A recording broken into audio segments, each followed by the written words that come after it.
Hi, my friends. Today I want to present you a new story. Enjoy watching it. The phone rang at 3 a.m., shrill and unforgiving, dragging me from sleep into a panic I didn't ask for. I rubbed my eyes and saw my parents' name flashing across the screen. Victoria. Victoria, you have to send it now. My mother's voice cracked, a mixture of desperation and guilt. I'm asleep, I mumbled, clutching the blanket. It's 3 in the morning. This is serious. $17,000, Vic. Frank's in the hospital. Her words landed like blows, each one sharper than the last. I'm not sending it, I said, blunt, my voice steadier than I felt. He made his choices. Call Daphne. Let your perfect little princess handle this one. You don't understand, my father began, but I had already hung up. My phone was off before the next round of begging could reach me. I lay back down, heart racing, yet a strange calm settled over me. For the first time in years, I had refused. As I drifted into a restless sleep, flashes of my life as the family's bank surged in my mind.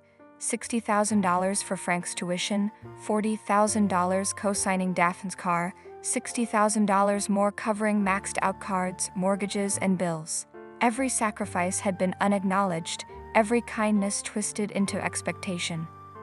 I clenched my fists. I was done being the family's ATM, their invisible safety net. For decades, love had been measured in dollar signs, and I had given enough. Finally, I was learning that saying no didn't make me cruel. It made me human. Sometimes refusing to give is the first step toward truly saving yourself, and you never know how explosive the consequences might be. Morning light revealed the messages I had ignored overnight. My phone buzzed relentlessly. Angry texts from my parents, notifications from Daphne's social media, subtweets, Instagram stories painting me as heartless. I scrolled, stomach tight, each post a dagger. There was no nuance, no truth. Just the narrative they wanted the world to see. Victoria, the cold, uncaring sister. I replied to none. Instead, I drafted a note in my journal, long overdue. I will not pay your debts. I will not sacrifice my life for your irresponsibility. I am done. It wasn't easy. Memories of family dinners, whispered thank yous, and frantic phone calls clawed at me. But the deeper I delved, the clearer it became. All my life, I had been a human credit line, a tireless rescuer, while their reckless spending spiraled unchecked. And then came the proof I had subconsciously sought. A series of Instagram posts where Daphne goes all out partying in nightclubs, dining at expensive restaurants, while Frank sits at a table in a casino and flies to Las Vegas for the weekend. I slammed the phone on the bed. My chest heaved. I can't believe I trusted them, I whispered to the empty room. Sometimes seeing the truth is a relief, and a heartbreak all at once. I realized that my sacrifices had enabled their recklessness. No more bailouts, no more excuses. The Bank of Victoria had closed permanently, and the teller inside me would never work for them again. The photos hit my phone like a slap. White sands, turquoise waters, and my sister Daphne perched on a yacht, like she owned the horizon, champagne in hand, her smile screaming indulgence. Frank leaned against the railing, laughing, the kind of carefree laugh that used to make me ache with envy and frustration. Each image felt like a declaration. We're living on your money, Victoria. I sank into the couch, scrolling faster, my stomach twisting. Private jets, casino nights, extravagant dinners. My parents had called before that, trembling over $3,600 for Frank's hospital bills. And yet here they were, flaunting millions in spending, hiding the truth behind their soft voices. My blood boiled. I dialed my mother. Mom, why are they living like this? How does a hospital bill of $3,600 turn into yachts and resorts? There was silence, then a sharp inhale. Vicky, you don't understand. Mom, I understand perfectly. You've lied. Frank's been in Miami gambling. Daphne's posting like a princess on someone else's throne. How much did they spend? My voice cracked, a mixture of anger and despair. Victoria, she whispered, as if my fury were a physical blade. I hung up. Social media told the rest. Their lives were an open ledger, and every post was a mockery of the sacrifices I'd made. The tuition I paid for Frank, the car loans for Daphne, the credit cards maxed out for them. I remembered each transaction, each whispered thank you that never came.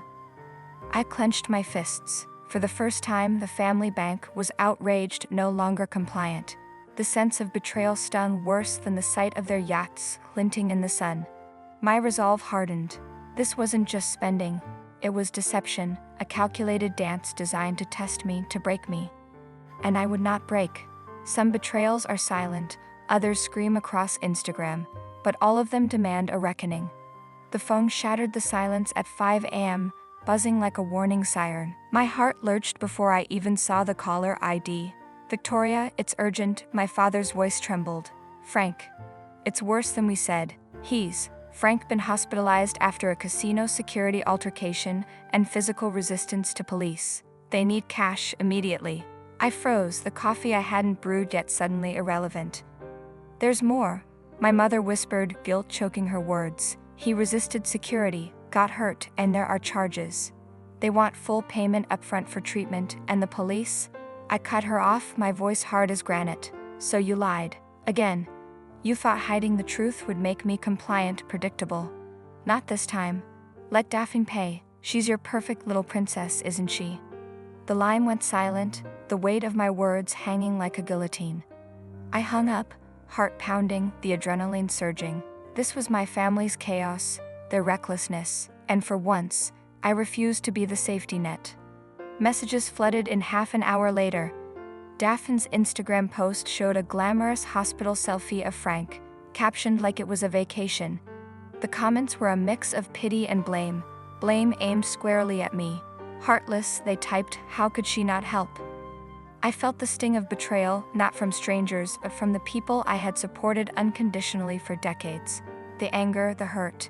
It all collided into a single decision. For the first time, I blocked them. No calls, no messages, no manipulation. Freedom tasted sharp, bitter, and exhilarating. Some truths arrive before sunrise, shattering illusions and forcing choices that echo forever. The morning sun streamed through my apartment window, but I didn't feel its warmth. I felt steel, finally, clarity. I hadn't just woken up, I had awakened to myself. My phone was silent, blocked from the chaos of my family's lies, Daphne's smug posts, Frank's recklessness. No more calls, no more demands. For the first time in decades, I owned my own life. I packed the last of the letters they had sent, pleas, accusations, manipulations, to a folder on my phone and slid them to the trash bin. As the paper swirled away, so did the weight I had carried for years. A text from a friend made me smile. You did it. You finally chose you. I typed back simply, I had to. Later, I stood by my window, watching the city breathe beneath me. Freedom wasn't loud. It was steady. I could feel the blood of my choices pumping, my independence alive in every heartbeat. No one had taught me that love didn't require self-destruction. I had learned it the hard way. Sometimes the hardest fight is against the people who claim to love you most, and winning it changes everything. I exhaled, finally. I was free, whole, untouchable by those who once owned me. And for the first time, the future felt like mine to write. Friends, what do you think of this story? Write your opinion in the comments. Would you like more stories? Don't forget to subscribe and hit the bell button so you don't miss any videos. See you tomorrow.